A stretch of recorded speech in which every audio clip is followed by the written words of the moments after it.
C'est au nom de Jésus que nous venons de prier ainsi. Tolobi Amen. Nzamba pambola biso na tonga lelo. Yo mutu nzamba pesi yo makasi ya kolamuka ya ko telema malgré malili ya tongo nzambe yakanisa yo. Nous avons un Dieu qui a pris un sacrifice. Amen. Hein?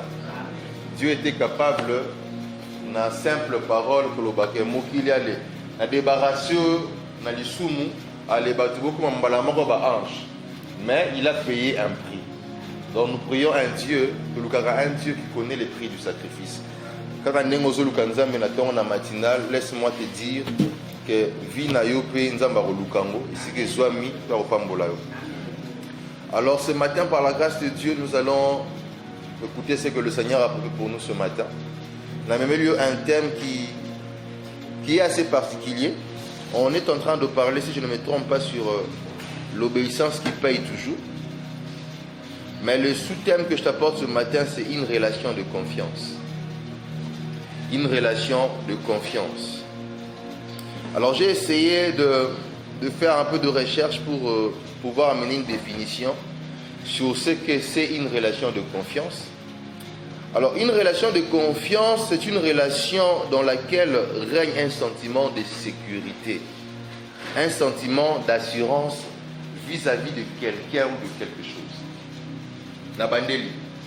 Une relation de confiance, relation à confiance, et la relation oyo, entre les deux personnes, il y a un sentiment de sécurité, un sentiment d'assurance.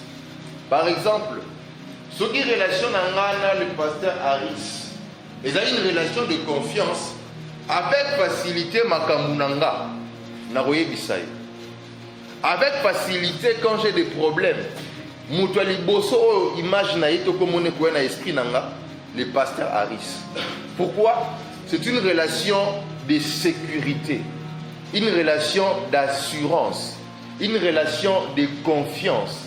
N'avez que ce que je lui dis reste entre lui et moi. N'avez que ce que je lui dis, il prend le temps de prier pour moi. N'avez que ce que je lui dis et que changer d'opinion n'a été sur moi. Alléluia. Et une relation de confiance, c'est une relation que Dieu veut avoir avec tous ses enfants. Alléluia. La relation de confiance est la relation que Dieu veut avoir dans la famille des enfants de Dieu entre lui et ses enfants. Pourquoi? Parce que nous traversons des moments où c'est le moment où si la relation entre toi et Dieu n'est pas une relation de confiance,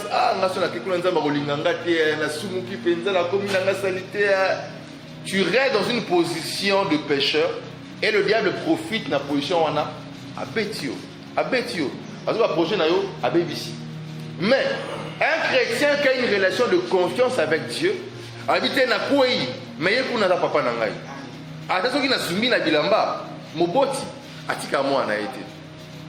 Vous savez, on est ici, presque la plupart sont parents.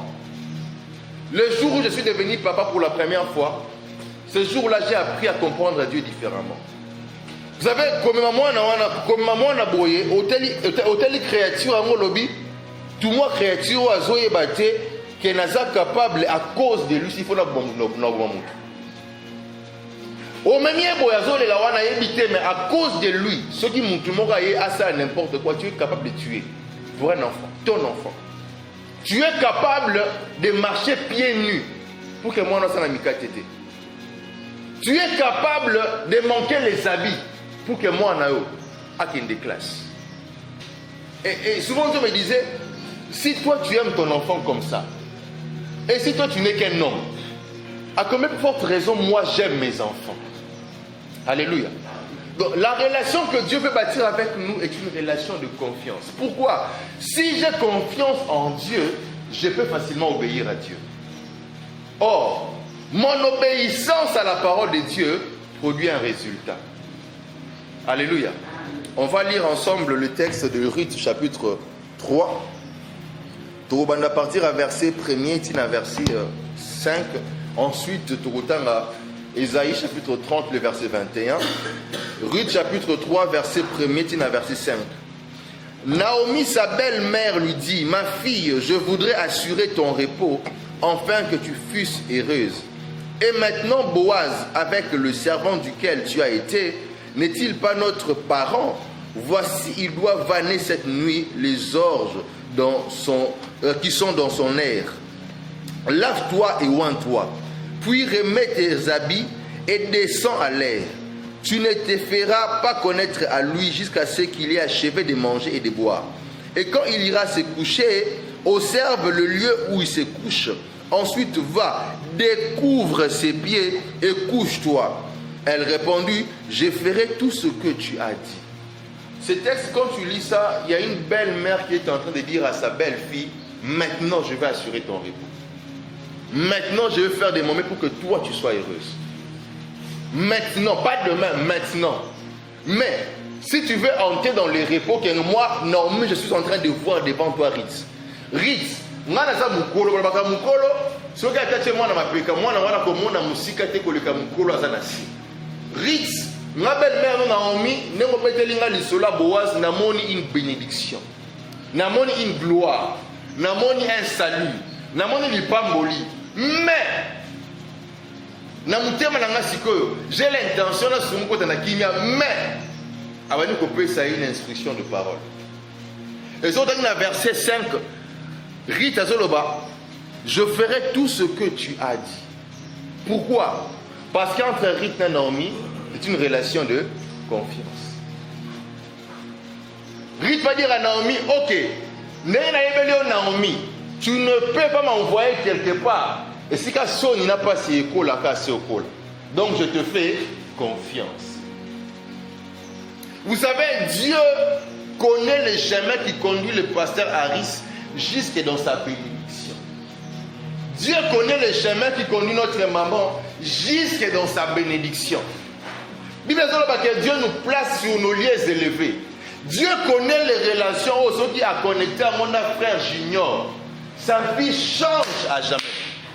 Moi j'ai appris une chose dans la vie à Batou. Il suffit simplement qu'il y ait une bonne connexion à Pambessili. Ton histoire change. On a vu dans ce pays un président qui avant, comme président, était un militaire à Zamba. On ne sait pas quelle connexion il a croisé, mais on sait voir le résultat. Aujourd'hui, l'un des hommes les plus riches du monde. Alléluia. Il y a des gens aujourd'hui comme ça, au moins il y a un pantalon, mon cousin Toboka, qui est l'autre, mon cousin, peu importe. À côté de la relation avec la famille présidentielle. Bah, salaire aux autres pendant 5 ans. Donc, on fout en moins de 2 semaines. Tu as travaillé pendant 5 ans, tu as eu du mal à totaliser, tu as sous moi $20 000. Il y a quel rendez-vous, même pas une semaine. Après, c'est 1 million à cause de relations. Et Dieu connaît le chemin qui nous conduit dans la bénédiction. Mais comment on va arriver à la bénédiction si on n'est pas obéissant? Et comment obéir à un Dieu qu'on n'a pas confiance en lui? Alléluia. Vous savez, lorsqu'on lit la Bible, donc dans Hébreux chapitre 11, on nous parle de l'histoire d'Abraham. Dieu va faire passer Abraham dans l'épreuve. Il va demander à Abraham, donne-moi ton enfant. Et la Bible va dire, Abraham crut. Avant de donner, il crut d'abord que Dieu est capable de ressusciter même le mort. Le mot qui est traduit par cru, ce mot-là peut se traduire par confiance. Abraham eut confiance en Dieu. C'est disant qu'Athènes a péché Isaac. J'ai confiance en lui qu'il est capable de ramener les morts à la vie. Et il a obéi. C'était un parent après tout. C'était un parent après tout. Il ne peut pas offrir son enfant à quelqu'un qui n'a pas confiance que voilà, par action, ça peut me ramener l'enfant à la vie. Si vous lisez dans Hébreux 11, on dit ça. Abraham crie que Dieu est en mesure de ramener les morts même à la vie. Donc il a offert Isaac parce qu'il a eu confiance que nazo pesa mwana ngai na kozonga na mwana nga. Na yebite osa ndengi mais na kozonga na mwana nga. Et la vie chrétienne devient très puissante lorsque on commence à avoir confiance à Dieu. Lorsqu'on sait que nangala na nzamba zali ata soki oyeko finanga kingo na mona otenza ba ko permettre de c'est rare de me voir en train de faire beaucoup de choses. Tout ce que j'ai dit à Dieu, Seigneur, car on est